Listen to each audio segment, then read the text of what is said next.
Hi everybody, welcome to the dungeon. My name is Robin and today is Flameworking 102.60 Clear Heart Murrini cane. So if you read the description, you know that I'm always interested in what inspires people. And for this demonstration, I was inspired by some soap making. I saw a lady make a heart embed and put it in her soap, and when it was all cut, you saw this heart through each bar of soap. And I thought that was really cool, and I wanted to kind of make something like that. So that is what inspired this demonstration. It did get lengthy, so I had to cut it into two parts. So today you'll see me making the heart cane, and then I'll use it in a pendant for next week. I hope you all enjoy this one and are inspired. And on that note, thanks so much for joining me, and I'll see you next time in the dungeon. All right, I'm going to start everything out with this cane by grabbing my clear, and it is super cold down here in the dungeon, so I'm going to very gently start to heat it up in the back of my flame. It feels like I'm holding an icicle, honestly. It's so cold, and we're kind of in a cold snap right now. The highs are around 9 to 13 degrees Fahrenheit, so it's very chilly down here. Anyway, I'm going to take the tip of the clear off just so I don't have any bubbles inside of this Murrini.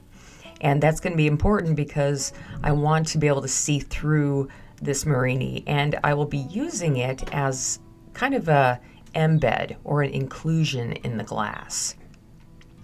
Anyway, so I'm going to build up a very large gather of clear, and I'm going to put it on a post.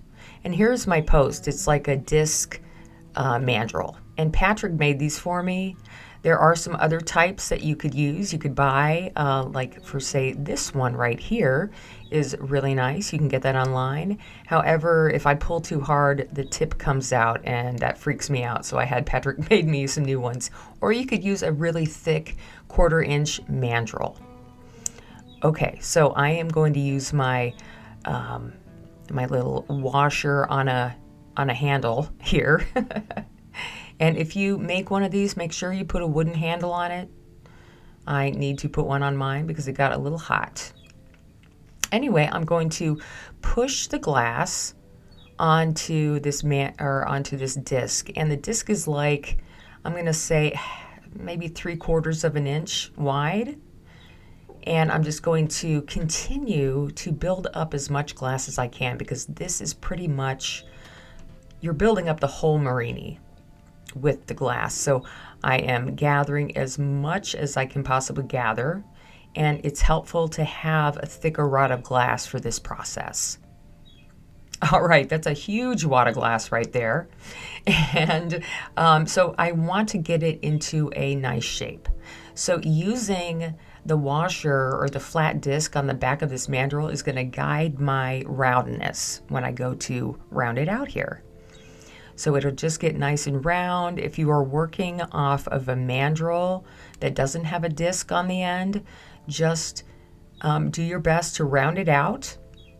And then to flatten the top part out, you're just going to heat the top and press it into another graphite pad. And there we have our cylinder. And this is going to be a great start to our Murrini. And you can make this any shape you want. You can make this square. If you have an optical mold, you can push it in your mold and have maybe a star shape or something like that. What I'm going to do here is coat the whole thing now in red. And this is a medium effetry red. And you can use any color you want to. But we're making like the outline of the shape of the heart. And I'm just going to continue to add a little bit here. You know, I do work on the hot side, so I had to kind of add the color kind of here and there because the bulk of my clear was moving a little bit, so I wanted to keep everything on center. Now once I have that glass on there, I need to round it out and smooth all the color down. So I'll use my paddle here, smooth a little bit down on the side edge, and then I want to make sure that that red is kind of hooked around the disc. So when I go to pull it, that red stays attached to the mandrel. Okay. Now, right here, the top part isn't like a nice, perfect edge. I don't know if that matters or not, but I'm going to go ahead and add a little bit more color to the edge to get a nicer line.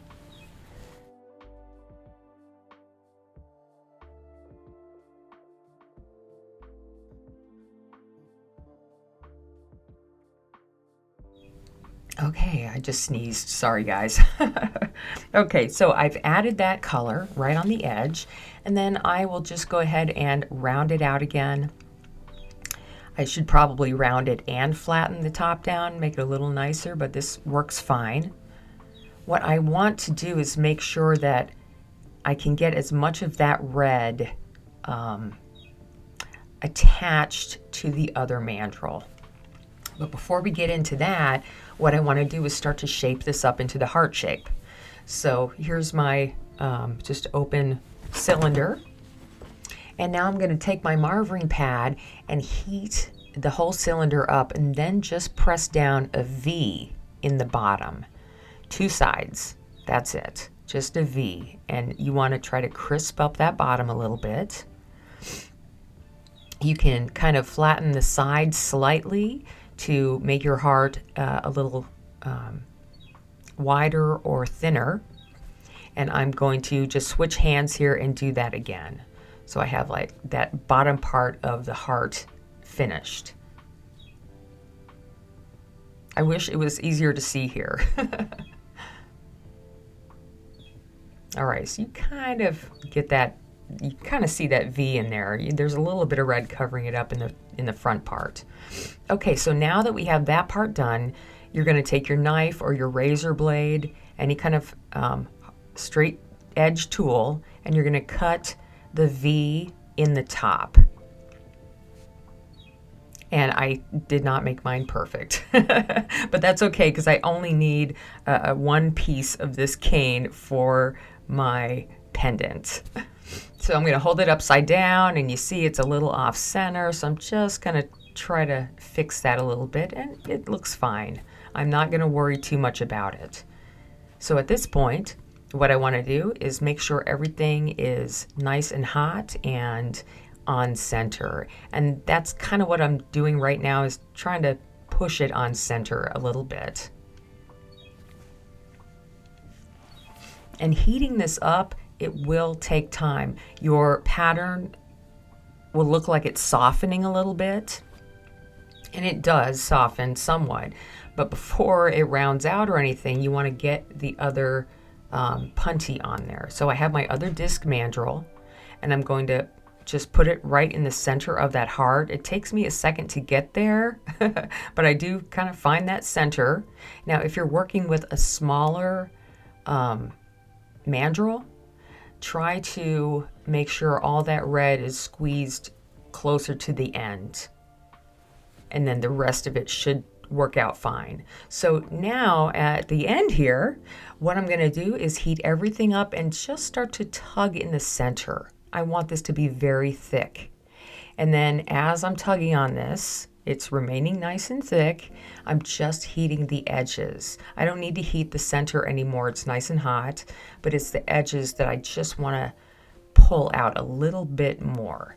If you notice the center part moving, blow on that center part. You're looking for this cane to be at least 1/4 of an inch large, okay? And for those of you who ask, like Robert, I am going to put this cane not into my annealer, but I will put it in between 2 pieces of fiber frac and let it cool down for like an hour or 2. And then after that, I used it and it was perfect. It was fine. So here, right now, I'm just trying to, get it a little bit longer and use what I have on the edges, and then I'll just take off one end and I'll nip off the other end. And then with my tweezers, I'll go ahead and pop that in the oven. And that's it, you guys. We'll make that pendant next week. See you then.